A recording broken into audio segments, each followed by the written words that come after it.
ಇವತ್ತು ನಾವು ಏನು ಪುಳಿಯೋಗರೆ ಗೊಜ್ಜನ್ನು ರೆಡಿ ಮಾಡ್ಕೊಳ್ಳೋಣ. ಹೇಗೆ ಮಾಡಬೇಕು ಅನ್ನೋದನ್ನು ನೋಡ್ಕೊಳ್ಳೋಣ.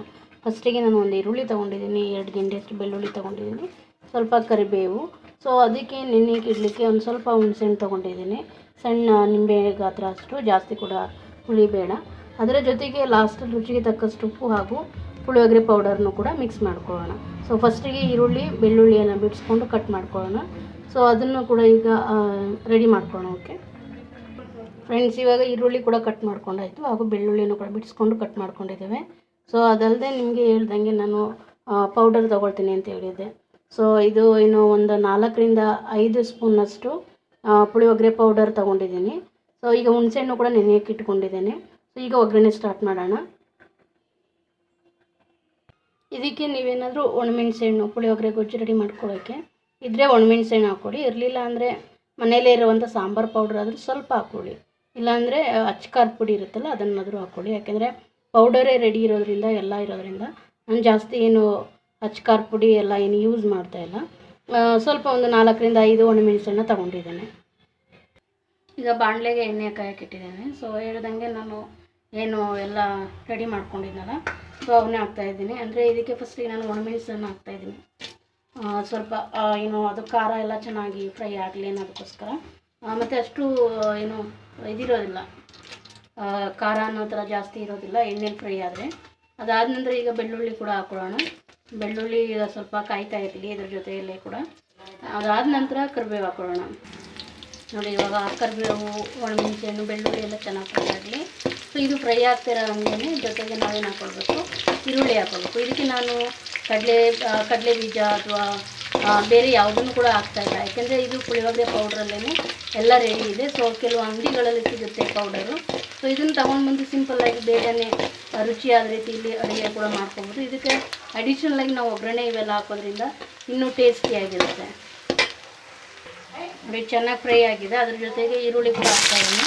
ಸೊ ಈರುಳ್ಳಿ ಫ್ರೈ ಆದ ನಂತರ ಹುಣಸೆಹಣ್ಣು ರಸ ಕೂಡ ಆಮೇಲೆ ಹಾಕೋಣ. ಸೊ ಇವಾಗ ನಾನು ನಿಮ್ಗೆ ಹೇಳಿದೆ, ಯಾಕೆಂದರೆ ನಾನು ಇದಕ್ಕೆ ಒಗ್ಗರಣೆಗೆ ಕಡಲೆಬೀಜ ಯಾವುದು ಹಾಕ್ತಾಯಿಲ್ಲ ಅಂತೇಳಿ.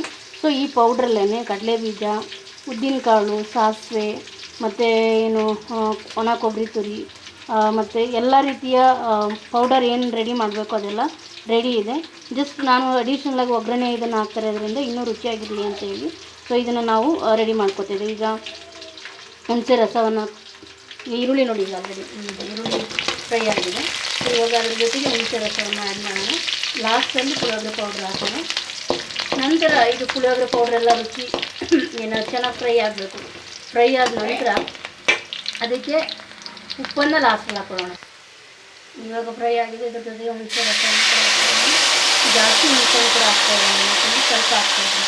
ಪೌಡರಲ್ಲೇ ಸ್ವಲ್ಪ ಎಲ್ಲ ರೀತಿಯ ಅಂಶ ಇರೋದ್ರಿಂದ ಜಾಸ್ತಿ ನಾನು ಎಣ್ಣೆಯನ್ನು ಕೂಡ ಹಾಕೋದಿಲ್ಲ. ಸೊ ಲೈಟಾಗಿ ಹಾಕ್ತಾಯಿದ್ದೀನಿ. ಇದೊಂದು ಸ್ವಲ್ಪ ಒಂದು ಕುದಿ ಬಂದ ನಂತರ ಪೌಡರ್ನ ಮಿಕ್ಸ್ ಮಾಡೋಣ. ಪುಳಿಯೋಗರೆ ಪೌಡರ್ನ ಮಿಕ್ಸ್ ಮಾಡ್ಕೊಳ್ಳೋಣ. ಈಗ ಕುದೀತಾ ಇದೆ. ಸೊ ಇದಕ್ಕೆ ನಾನು ಒಂದು ಲೋಟ, ಚಿಕ್ಕ ಲೋಟದಲ್ಲಿ 1 ಲೋಟ ನೀರಷ್ಟು ಹುಣಸೆ ರಸ ಮಿಕ್ಸ್ ಮಾಡ್ಕೊಂಡಿದ್ದು. ಅದ್ರ ಜೊತೆಗೆ ಏನು ಇವಾಗ ಪುಳಿಯೋಗರೆ ಪೌಡ್ರ್ ಇದೆಯಲ್ಲ ಅದನ್ನು ಕೂಡ ಮಿಕ್ಸ್ ಮಾಡ್ಕೊಂಡು ಇವಾಗ ಚೆನ್ನಾಗಿ ಕಲಿಸ್ಕೊಳ್ತಾ ಇದ್ದೀನಿ.